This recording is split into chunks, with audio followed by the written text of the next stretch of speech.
So it has been a while since I've shared any updates regarding my personal journey with fragrance sensitivity and brain retraining. My recording situation isn't ideal, but if I wait for perfection, I'll never share an update. It's already been long enough, so let's get on with this, right? If you are brain retraining, just be forewarned that this could be a little triggering. If you are watching this as somebody with fragrance sensitivity who hasn't explored the option yet, I hope this offers you some hope and some inspiration. I know at first it may seem like, oh, really? Hope? Because, yes, my journey went a little bit backwards for a little bit, but it was a good thing. It is a good thing. Good things are going on. As I've shared in past posts, I hit rock bottom in February 2022, almost exactly 4 years ago. 3 years prior to that, I thought I hit rock bottom when I lost my career to fragrance sensitivity. Actually, I came this close to losing myself through that. But then, you pick yourself up, you dust yourself off, and you keep going. But when this started threatening the loss of spending time with loved ones, doesn't get more difficult than that. It truly was a low point. And it finally had me seeking out DNRS. I needed help. I needed out. And I'm so grateful for that video that I watched of Annie Hopper presenting DNRS. You can find it on YouTube. I will put that in the description along with a link to past posts of mine. I had hope. I had hope, and hope is everything. If we don't allow hope, we just allow and accept what is. I allowed hope in. And I purchased the program and I dug into DNRS. And I thought, this is a little weird. I'll be honest. But I chugged along because I needed to. Well, lo and behold, you can check out my past posts, but through the months, improvements transpired.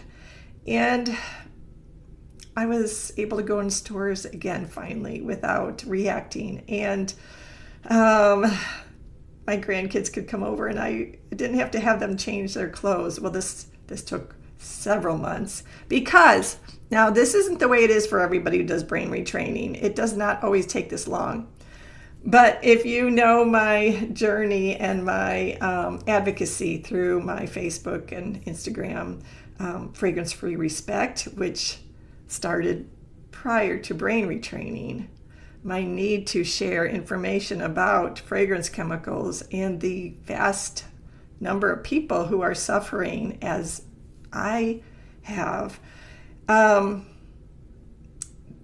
needed to get that word out because there are two truths going on. Number one is we are inundating our planet, our environment, and ourselves with fragrance chemicals. And they're not full of good stuff. Just saying that we need to clear up our air. We need to stop using the damn air fresheners and fragranced laundry products. Not good. But the second truth is that we can benefit ourselves. We can help ourselves. Our bodies are amazing things. Have you ever cut yourself and watched it heal? Our bodies are remarkable. Our brains are remarkable. Until I understood the brain a little bit better, and remember, I'm not a professional, I'm not a brain specialist in any form. But once I understood why I was reacting to fragrance chemicals where other people didn't, not saying that they're good, not at all, I'm just saying why I react the way I did, which wasn't pretty. Why I did, once I understood that is actually trauma to the brain. We have certain things, and when I look back, it's like, oh my gosh, mine started after a divorce. over 20 years ago. That's when mine started. And it was my brain's way of trying to protect me. It developed a maladapted stress response. Our brains are there to protect us and save our lives, and sometimes it gets a little too out of whack. And that's what happened with me. I know it now. And I recognize that because I have a recent circumstance that's proving that to me. Because I started reacting again. So brain retraining is kind of, we're changing our neural networks in our brain. And we need to snip those connections that tell our body to react and form new ones through this process. And it's work. It's daily work. It's daily work. I put in many months working on me through this process. Well, since I had my advocacy page, I was still working on that while brain retraining. So remember, my circumstance is a little different. I was committed to this a year-long advocacy campaign, and I was pretty committed to my fragrance-free respect page and all my followers, and being the support that is so needed, while also trying to retrain my brain. And that fragrance-free effort and advocacy doesn't benefit brain retraining. So if you are working on brain retraining, stay away from my fragrance-free respect page, because that's not going to benefit you.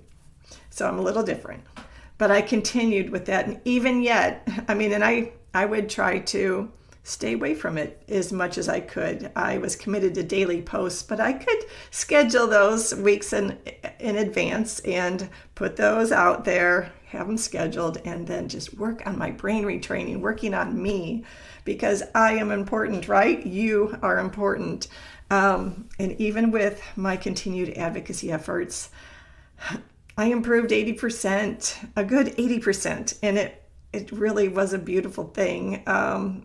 I was a little slower than a lot of people, but that's okay, because I continued to improve, whereas before brain retraining, I kept going deeper and deeper into muddy waters and isolation.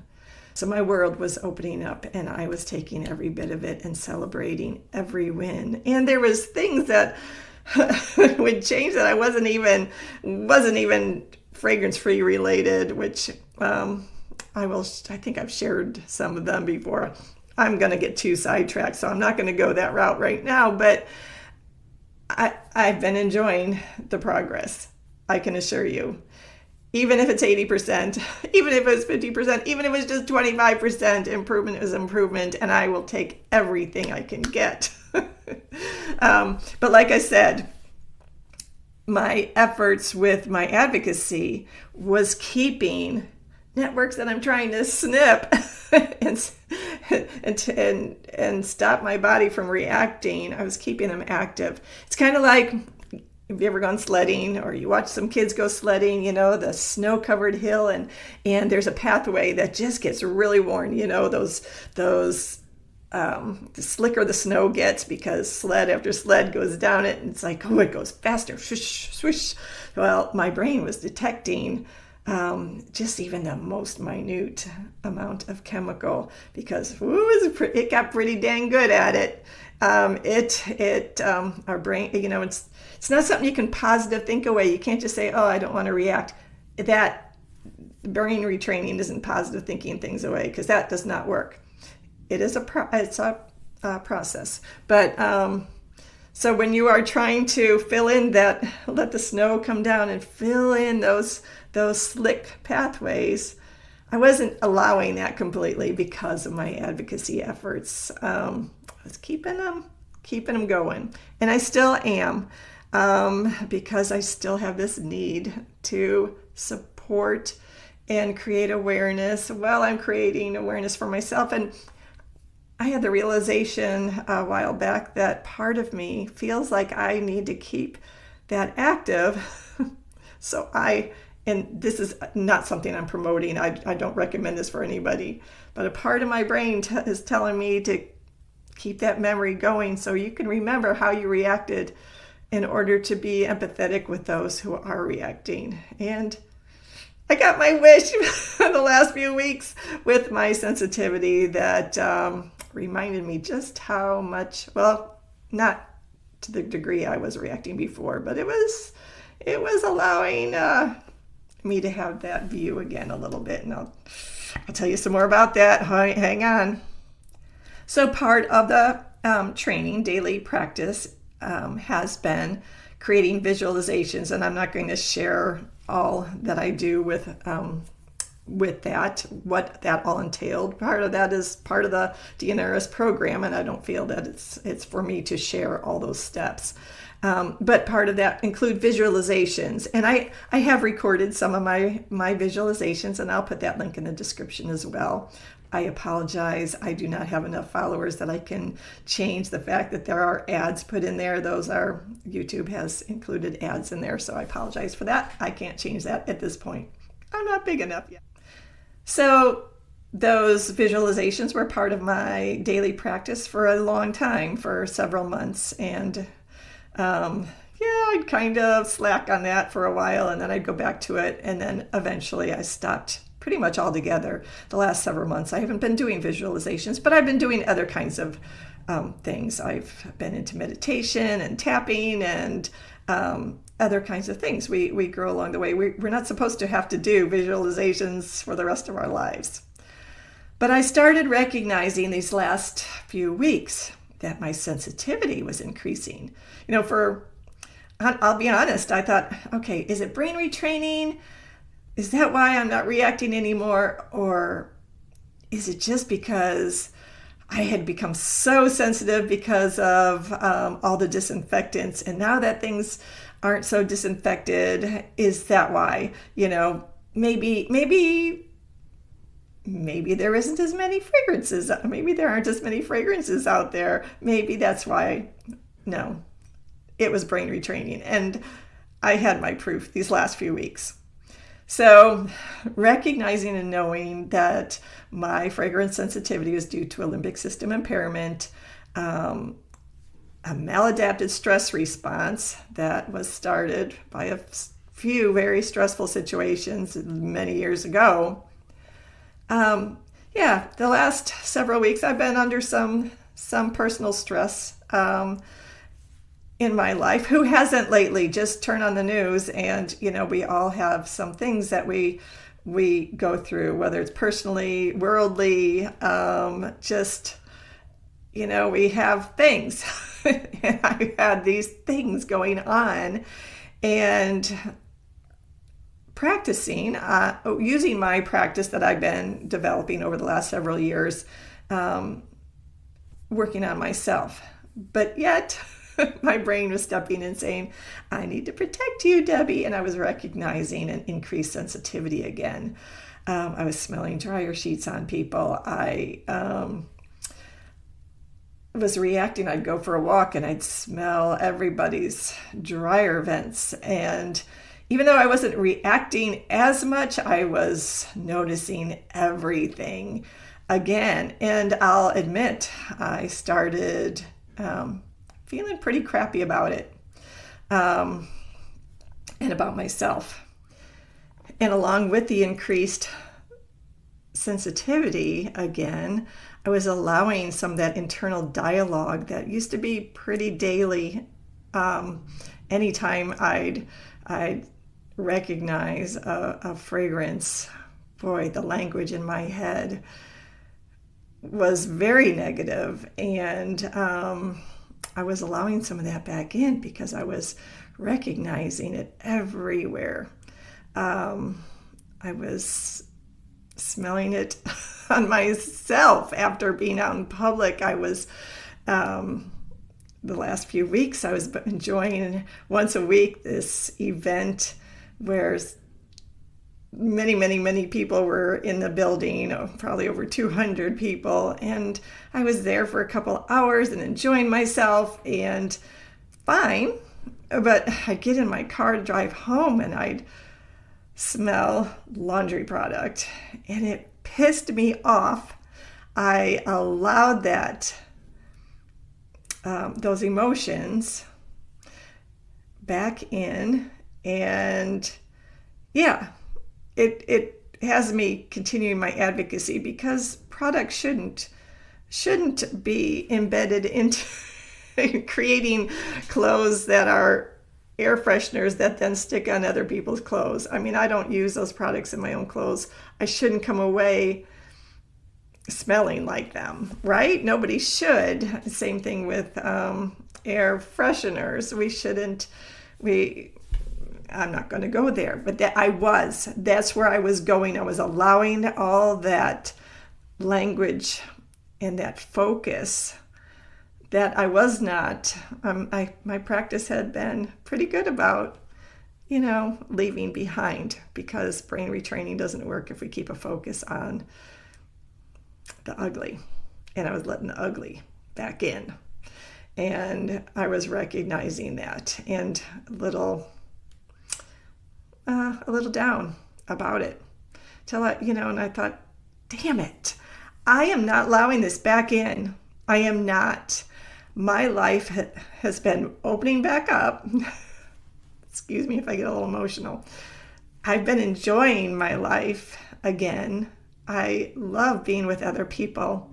I love going out and not having to change my clothes when I get home and feeling miserable and sinus infections and all the reactions. And I don't need that back in my life. And I know I don't have to.